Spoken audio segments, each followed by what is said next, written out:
Parents often ask why parenting teenagers is as challenging as it is. To understand the evolution of the challenge, you have to go back to the beginning, prior to when you were a parent, where once upon a time you lived in your own world with a very clear zone of control and boundaries by which you could control resources coming in and out. Upon becoming a parent of a young child, your child is within your zone of control, and as they age, their distance grows outward as they develop their own zone of control. Now, issues related to properly acknowledging the teen's boundaries become critical.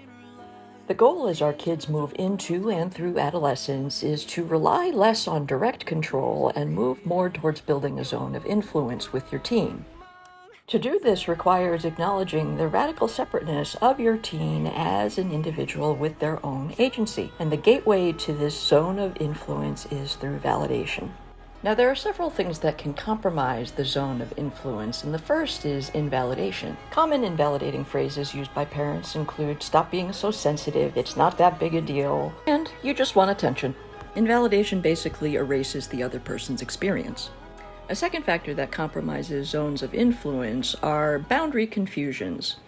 Namely, when parents directly try to control what teens think and feel and do, rather than focusing on the zone of influence. An example of this would be the silent quid pro quo.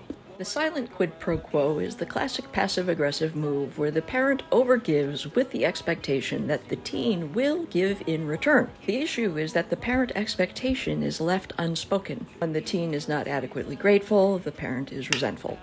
A third area is when there is a total breakdown in parent self-care, because what can result is the erosion of any boundaries, and things including emotions can get pretty chaotic. Fourth area is when there is a mismatch between the teen's behavior and the parent's behavior. So for example, if a teen defiantly yells at their parent and says that they're leaving the house and not coming home, and in response the father Venmos them money and doesn't ever discuss it again, this creates confusion and erodes the ability for the father to have any influence over their teen.